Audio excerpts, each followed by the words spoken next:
I'm running actually short of words for introducing the dynamic Professor Sheffali Gulati ma'am. We are honored to have her today, and it's going to be a wonderful lecture because we will be hearing from the pioneer of India who has started this ketogenic diet, and it's a journey through last 17 years. Madam is actually professor coordinator of the DM Neurology program at All India Institute of Medical Sciences. She is the faculty in charge as well as the chief in the Child Neurology Division of Department of Pediatrics, and she also heads the Center of Excellence in Advanced Research for Childhood Neurodevelopmental Disorders. She is the President-elected Association of Child Neurology in India for the year 2023-25. She is the International Society for Autism Research, or INSAR Global Senior Leader for India for the year 2021-23. She is the founder member of Association of Child Neurology in 2002. She is the chairperson presently for the Academy of Pediatric Neurology IAP 2021. She is an executive board member for Indian Epilepsy Society for the year 2021, co-convener for Pediatric Epilepsy Subsection, Indian Epilepsy Society for the year 2020. Madam has various achievements, various awards to her name. One of the very, very prominent national award for outstanding efforts in the science and technology and communication. She has also received the Sheila Wallace Award by the International Child Neurology Association, a very, very honorable award for the from ICNA 2014. She has got Fellowship Award by Faculty of Medicine, McGill University, and ICNA 2010. She has received a Lifetime Achievement Award by National Neurology Chapter of IAP 2014. She's also received the AIMS Excellence Research Award for the year 2019, 18, 17, and 2014. She's also received the AIMS Foundation-based Second Best Poster Award 2021, and she is also in receipt of the award of Dr. S. Janki Memorial Oration by NAMS 2016. She's also received the Atal Swasthi Bhushan Samman for the 2019. She's a very, very experienced lady. She has an experience of more than 25 or 30 years in this, and she has, as our CMD sir said, she's the one who has started the concept of pediatric neurology in India, Southeast Asia with Veena Kavra Madam. So it is an honor to have Madam today. Her areas of interest lies in autism, epilepsy, neuromuscular disorders, cerebral palsy, neuromodulation, neurorehab. She's all about pediatric neurology, the word in pediatric neurology, more than 358 publications in index journals, and she has delivered multiple talks globally. So we are honored to have you today, ma'am. I think this was a very, very humble introduction to you. We are really honored to have you today. She is the organizing, chairperson also, and she is actually the chairperson today for Ketogenic Diet Workshop. So it's an honor for us to hear from her today on the journey of ketogenic diet in India. On to you, ma'am. Thank you. Thank you. Actually, I'm overwhelmed and deeply humbled by your kind introduction. It's really humbling to do that. Thank you so much. It's all a team work. Basically, I'll just share my screen. Yeah. I will be. One sec, you cannot, it's coming instead written. I'll have to stop sharing my screen. It's showing my mail because I've just posted that link, you know. I have posted the link for the Google form, which I had discussed, you know, that we are making a network for dietary services. So I've just put the Google Doc link in the chat. So that is so basically we'll going through the dietary therapy in pediatric neurology, epilepsy, and beyond. We will be going talking about the last 15 to 16 years experience and where we stand today. And how it can be taken further. One second. So basically, as I will not be repeating things, I will be just giving 1 point per slide. Epilepsy is common up to 1% in India, and proportion of epilepsy that is drug resistant is 20 to 40%. And as I mentioned to you in the morning, I want to reiterate. I want these lines to be read. When you add an anti-epileptic drug, first anti-epileptic drugs, 49% become seizure free. With the second anti-epileptic drug, 13% becomes seizure free. With the third anti-epileptic drug, only 4% becomes seizure free.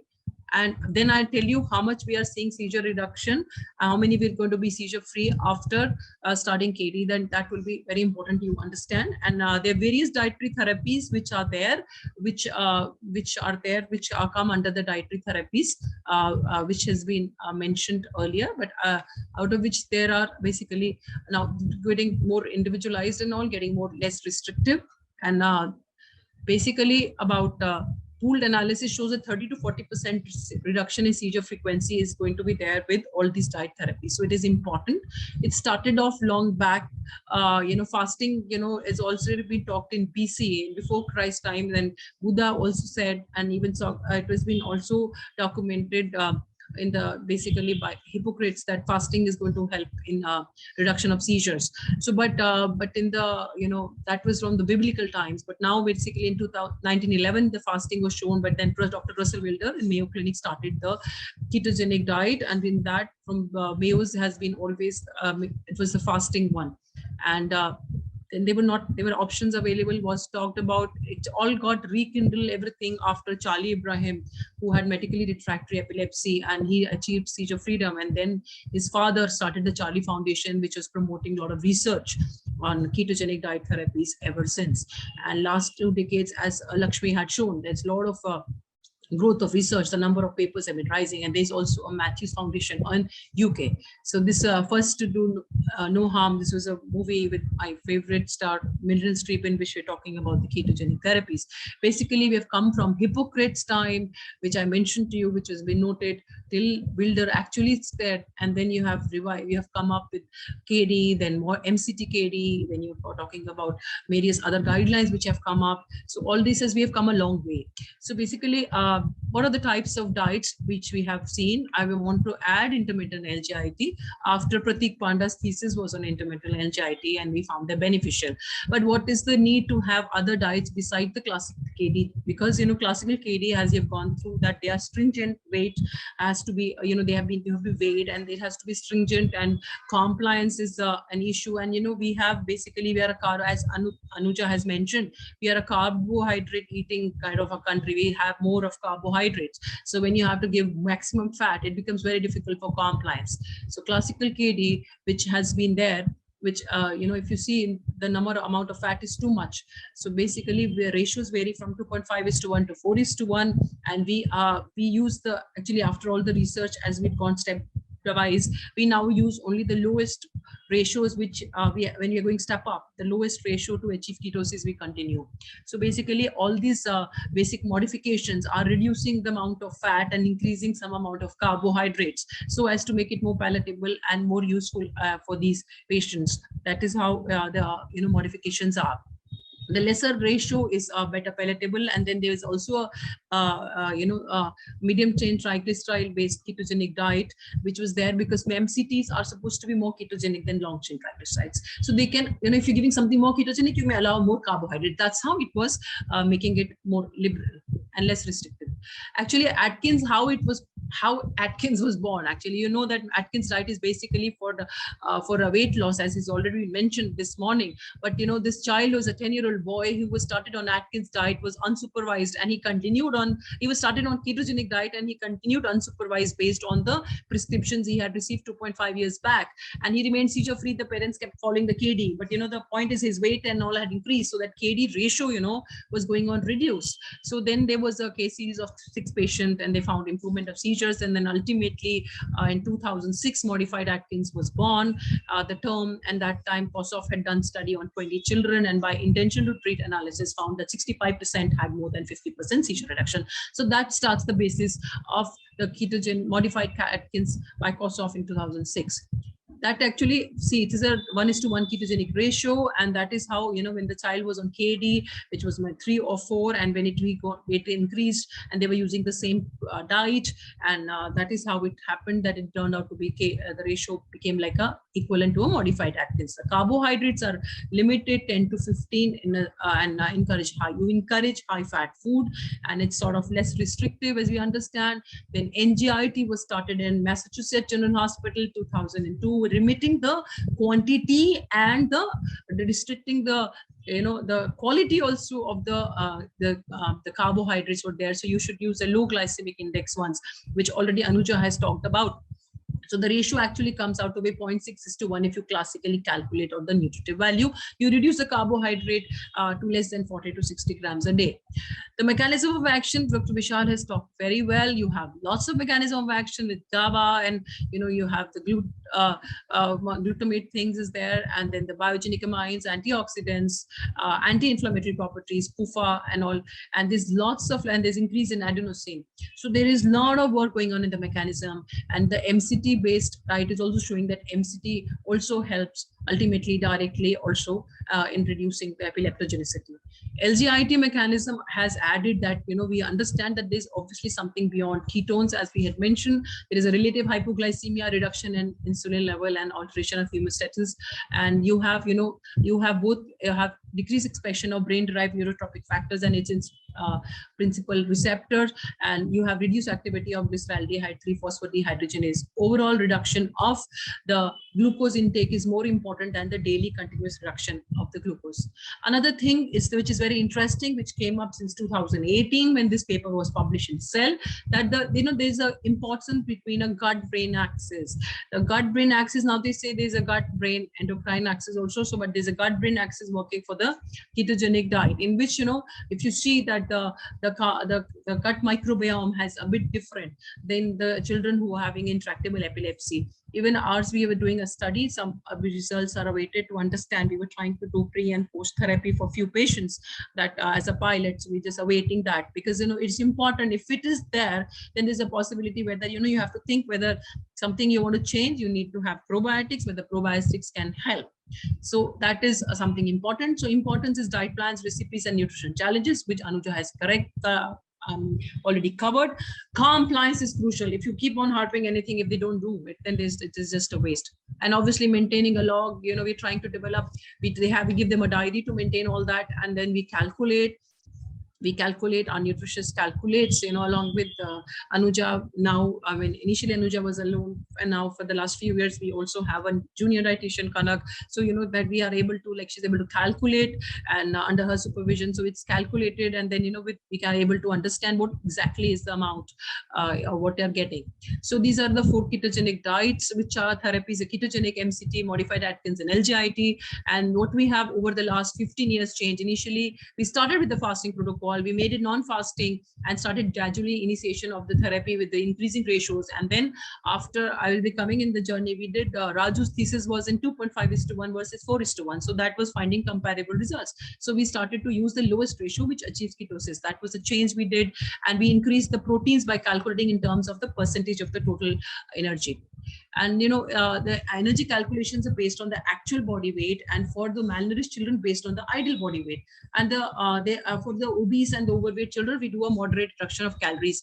This obviously has been evolved with Anuja over years, you know, when we have noticed in our children, that is how it has come out. And there's a query whether we need a skin fold thickness or lean body mass, or we need to do a body composition analysis for our patients and individualize according to it. So all that we have to understand that compliance becomes very important. So when you're making a diet plan, you know, when you're making a diet plan, as as Anuja has said, and I also mentioned one thing that Anuja always asks, and not only that, the non-vegetarian, vegetarian, the likes and dislikes of the child and what they do in the family. So this is a sample recipes what she has only made for our patients, and she has already shown you. So what my message was that you have to ask and see from the likes and dislikes and give the food exchanges accordingly. And we have to understand about the GI glycemic index of various diets and then give accordingly. And please, we have to understand that we should be able to make nutritive, the food exchange system should be given, and they should be given more options.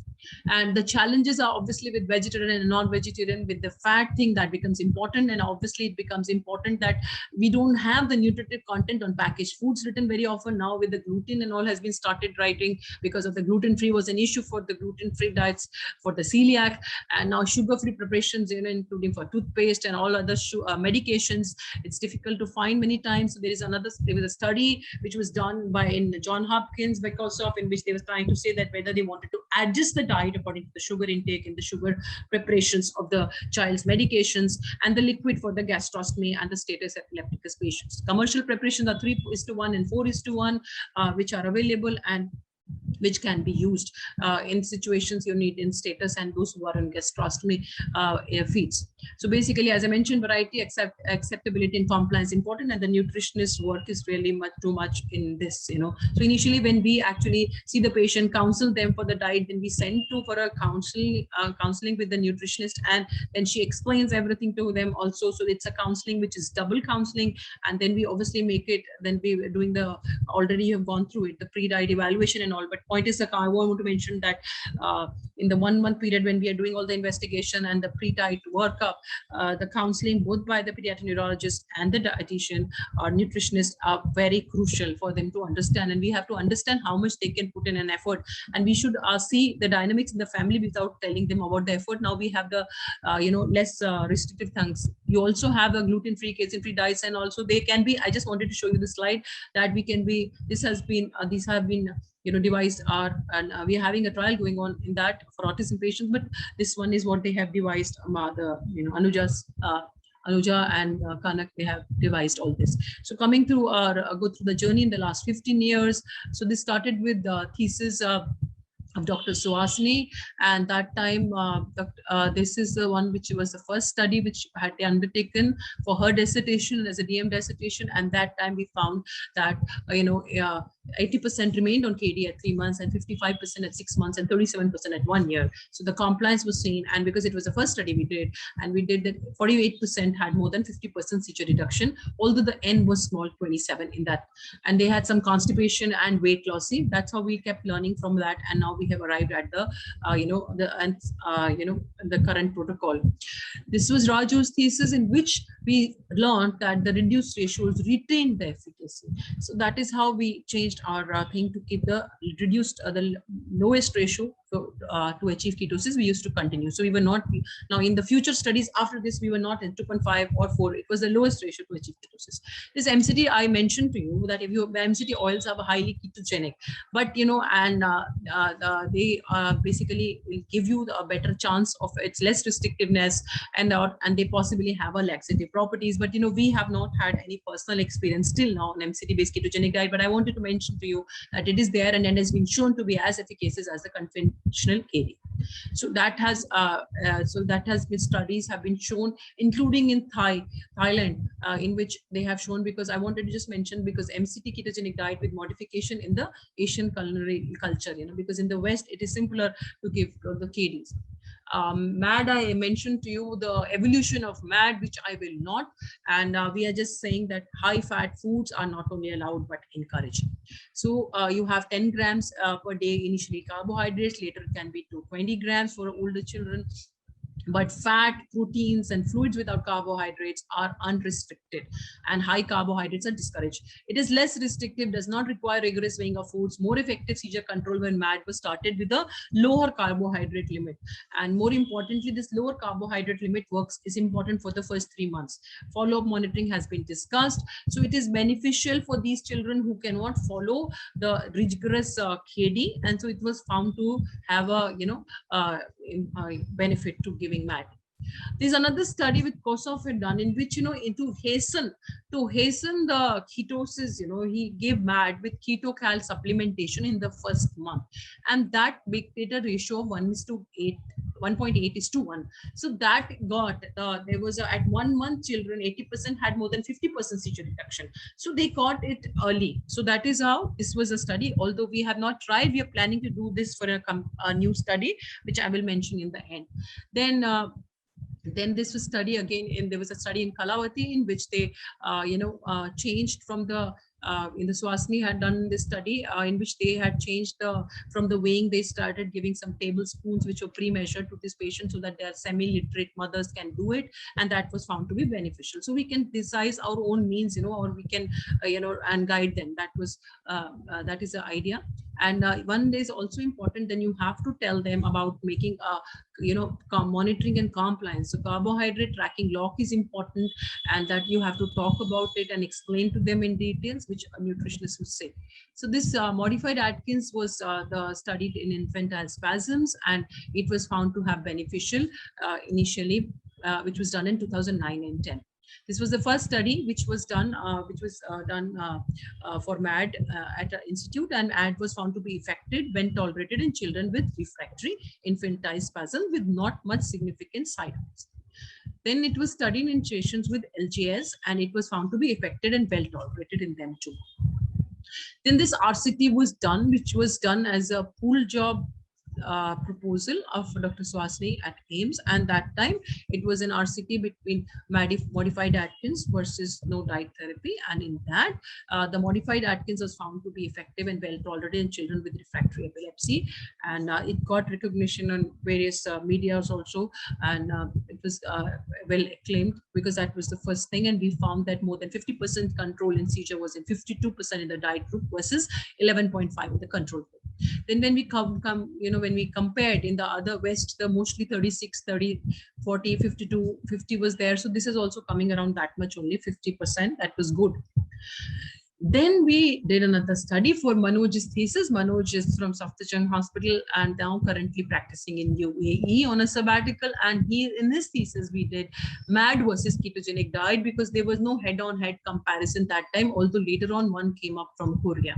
And in that, we, when we did a head-on-head one, we found that proportion of patients with more than 50% seizure reduction was similar in both the groups. And, even when we compared the ratios of less than 2.5 or more than 2.5 of KD, we found the proportion of patients with more than 50% reduction was 50% in the less than 2.5 and more than 2.5, 75%. But in that subgroup, obviously the numbers became less.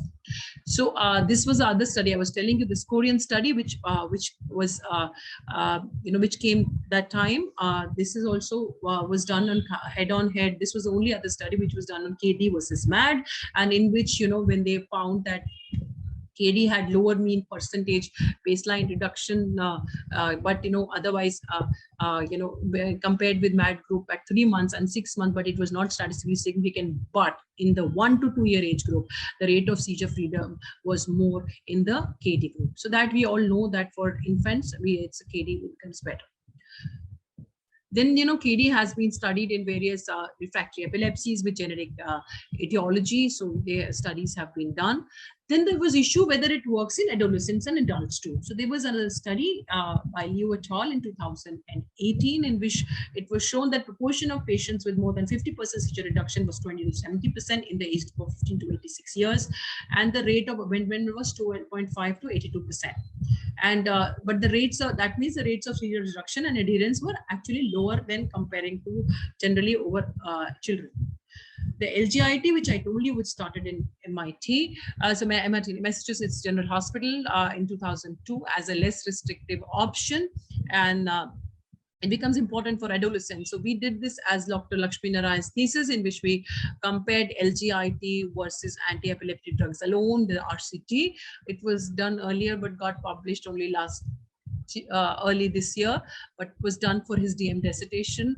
And in that, when we studied, we found the proportion of patients with more than 50% reduction at 3 months was 33 in the LGIT group, 30%, and control group nil. And so that is why we saw that LGIT is good.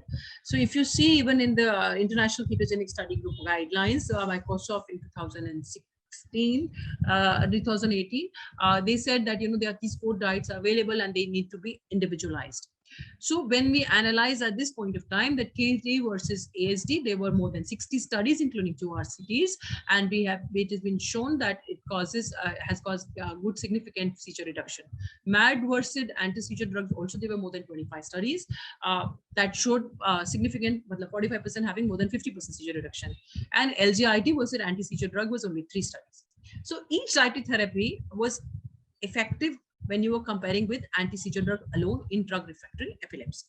But there was insufficient literature comparing all the 3 arms. So this was the genesis for Dr. Vishal Sondhi's thesis, which he had done it very elegantly and which was presented by him at the American Academy of Neurology in 2018 and got published in JAMA Pediatrics. So in this dissertation of his, we had, it's a 3-limbed RCT between ketogenic diet, modified Atkins, and LGIT diet. And we found that dietary adherence was significantly better with LGIT diet, 94.3% compared to KD of 91.4 and MAD 90.6, but all of them were more than 90%, which is very important. And all patients had adherence to of more than 80%, which is the minimum requirement throughout the entire study. So when we saw the percentage of seizure reduction for Dr. Vishal's thesis of this 3-limbed RCT, it was, 60% in KD, MAD, which was 46.2%, and LGIT 52.1%. And basically, proportion of more than 50% seizure reduction was 67, 51, and 59.2. There was significant less number of adverse effects and better palatability with LGIT. There was only 1 adverse event. The adverse events were although 55.7 and 59.6 in MAD and KD and MAD respectively, but LGIT had only 38.9. So when we calculated, we found that 1 adverse event can be avoided for every 4.3 children treated with LGIT diet compared to KD. Another very important observation from this study was that if you see the peak response with LGIT took 10 to 12 weeks, but with KD and MAD it was 4 weeks. So serum reduction at a given time, say we saw the daily seizure log and the complete group in SQ. So basically, this was really good information we got from this study. But MAD and LGIT were not non-inferior to KD, with a non-inferiority margin of -15%, which we had planned. So basically, they were good, less side effects with LGIT. The peak response of LGIT was 10 to 12 weeks, but the KD and MAD was 4 weeks. This is good information. We had good response even to the neurocognitive response, but they were not non-inferior to KD when you took it statistically. So when you took the difference in seizure reduction with the 3 treatment things, so both by the per protocol and intention to treat, so they were all of them were beneficial, but they, it breached the non-inferiority margin at -15. So basically that was the thing. So all of them, it was well acclaimed, and the study has had a lot of, many people tweeting and a lot of thing in many media coverages internationally, globally it has got thing. And we also got a letter to editor for that. So that was a very important landmark study as far as I feel in our journey, that Dr. Vishal's DM dissertation. And then actually in 2017, there was a meta-analysis of KD and MAD. And classic KD was shown to be not different, substantial from MAD in more than 50% and 90% seizure reduction. And obviously, this was done in 17, so Vishal's thesis was not included in that. There's another meta-analysis in 2020, but I think this is antedating the publication in JAMA Pediatrics. So even in this also is not included. That 5 hours ketogenic diet was seen for pediatric epilepsy, and 5 RCTs were seen, and they found that primary outcome was more than 50% seizure reduction was 35 to 56.1. Then, the Mala is on the call, today, and Dr. Manjari wanted to do a study on adolescent and adults. So for Mala is a nutritionist with adult neurology. So for her DM, her PhD dissertation, this was the study planned, and it just got completed. And she has submitted her PhD thesis, and in which we did it for adolescent and adults. And in that situation, it was found if you see the percentage seizure reduction was 23.8% in the diet group versus 2.5% in controls, and at the end of 6%, 25% and 1.3. So although it is a bit lesser than what we see in pediatrics, and even the behavior, if you see behavior and the diet group after 6 months was better. So basically, and side effects were tolerable. So that means that in adolescent and adults also it can work out. That was MAD only. Now LGIT has also now been used for Angelman syndrome by Massachusetts General Hospital, and then there was a systematic review which shows that it is beneficial but there was paucity of evidence which was there, and our paper of Dr. Lakshmi's thesis was published after this, although it was done before this. So LGIT, if you see in the reviews, we found for Lakshmi's thesis as well as Dr. Vishal's thesis that there was a significant, Lakshmi had 33% more than 50% seizure reduction, but in Dr. Vishal it was 52%. So that was really good. Then we decided to try for intermittent LGIT. We did try to do that. We gave a partially liberalized diet allowed for 2 days in a week, and Saturday and Sunday. And in that, you allowed the medium glycemic index foods were allowed along with the low glycemic. And this was not the normal diet. It was a partially liberalized diet, and twice in a week it was given. So it was medium and low GI foods, and in the standard LGIT 5 days it was only low GI foods, right? And the carbohydrates in the standard was 10, it liberalized to 20%. So when we did this study, this was giving a partial liberalization to these children on the weekend. So we were thinking whether to see the response. So he presented in Indian Epilepsy Congress, Bangkok in 2019. The study is still under publication right now. It's and in that, what we found, when we found in this, that mean percentage seizure reduction at 34 weeks in daily LGIT and intermittent LGIT was similar. So basically, this was similar, and both by intention to treat and per protocol analysis. And it was also, we also saw that reduction of the HbA1c, levels we were seeing, and beta hydroxybutyrate had moderate to strong correlation with the reduction in the seizure frequency. Whether there could be potential biomarkers, that was one thing, and the adverse events were pretty low.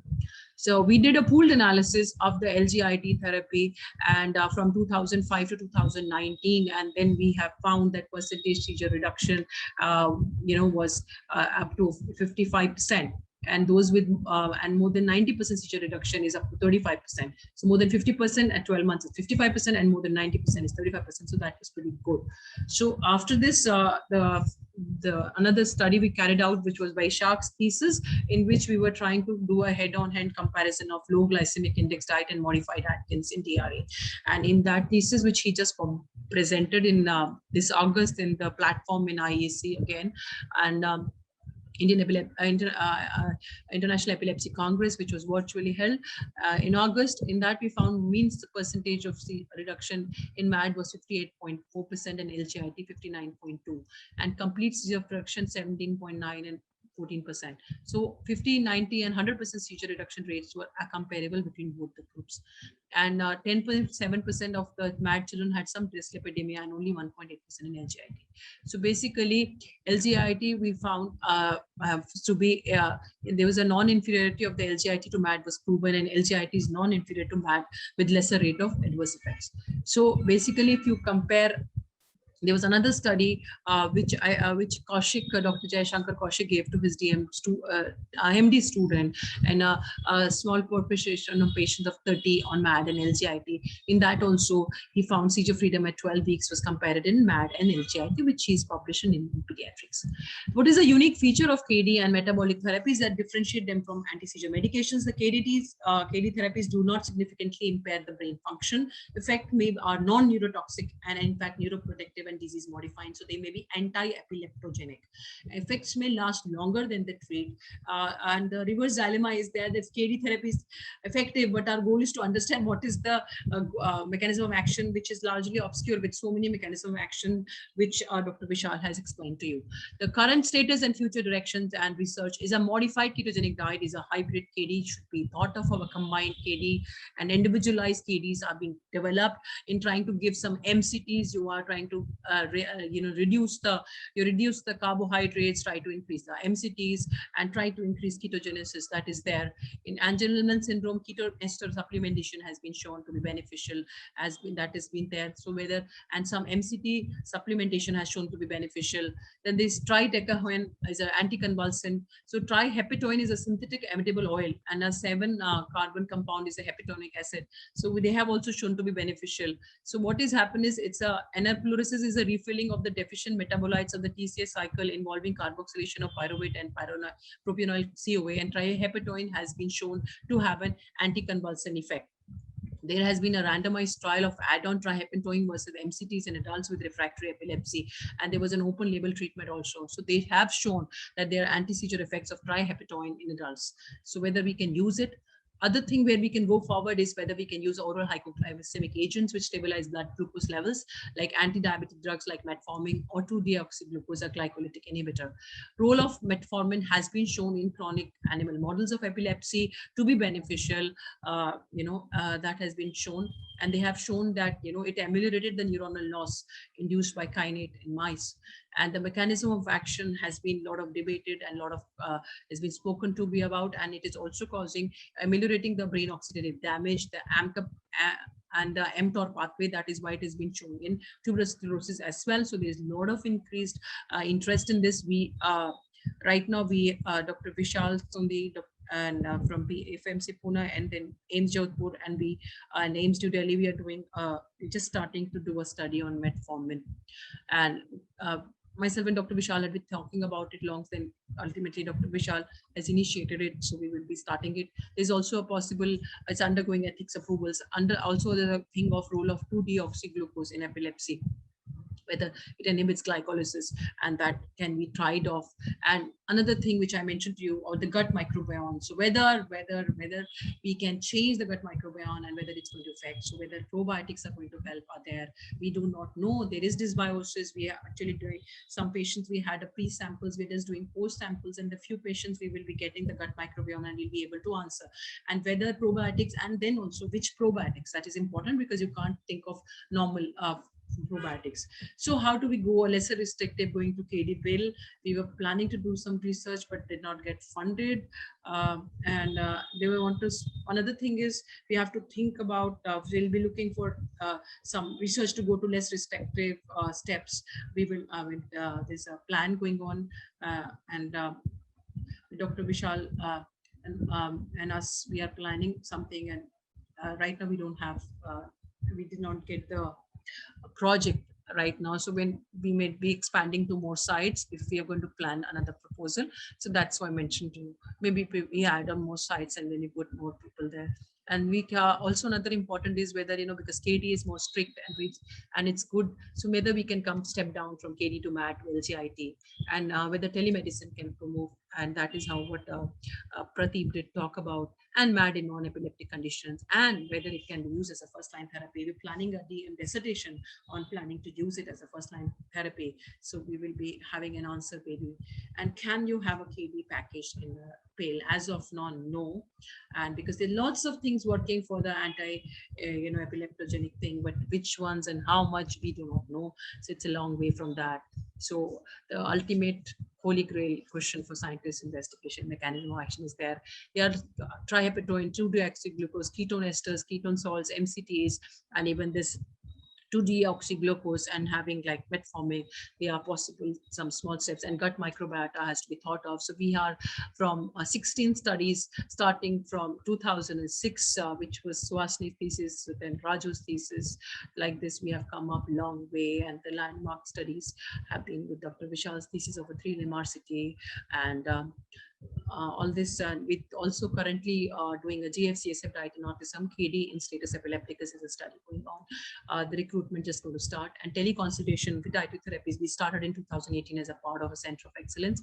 And we have seen the evaluation of e-health applications for pediatric patients with refractory epilepsy maintained on ketogenic diet, and this is nicely published recently, April 2021. So they are showing that those who are having access to these apps and all are going to be better.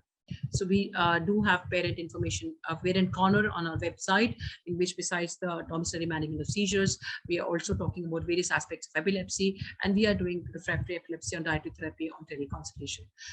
This is a very important slide. There was an island of Tokelau in which troubles, it is the southernmost part of the southern hemisphere, and it is off New Zealand coast. And it is trouble started in 1765 with the discovery by British Commodore John Byron, and that gives a very good example of diet, because they were sustaining only on the fruits, coconut, and fish.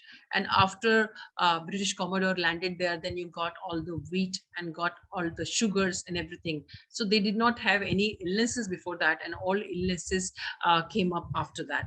So basically, dietary therapy beyond epilepsy is going onto many things. And there are lots of uses for KD, has already been talked to you about by Lakshmi did. And there's a potential anti-inflammatory mechanism of KD, and they've been trying in neuroinflammation like MS and Parkinson's, in pain, spinal cord injury, and in neurodegenerative and psychiatric disorders. And it has also been trying in SSP and in some cancers and mitochondrial diseases, migraine, autism. In autism, they have shown that with seizures improve, and they found some borderline improvements. There was another study in which they have seen 81 articles, and they found that there was some improvement, but it is still not very clear whether it is. So we have to maintain patient information material for them. We are there on the website, which we are, with the help of Anuja, going to be revising them in the near future. And we acknowledge most the children and families who participate in the projects, who have given us an opportunity to treat them, and the way forward, starting from Hippocrates to Buddha, and whether we have come, and that Tokalu Island, which was there, and with Charlie's Foundation, and whether we go to the magic bullet one day. So started with Dr. Kalra and myself and Anuja, and Dr. R.M. Pandey has been constant always, and all the residents and all who have been involved with us in this journey. It is grateful to all the alumni in 2006 onwards who have participated in some way or the other in all these patients. Have been following up, because besides the studies, we have also been giving regularly. So everybody since 2006 onwards, all alumni are there. And so we started the diet therapy from AIIMS New Delhi, and it has gone and spread to across India, and it gives a pleasure to do that. And many of our people are actually abroad also. So it has been a really good journey. So let food be thy medicine and medicine be thy food. That's what Hippocrates said. And let us see whether we can combine everything into one magic pill. Thank you so much for your patience.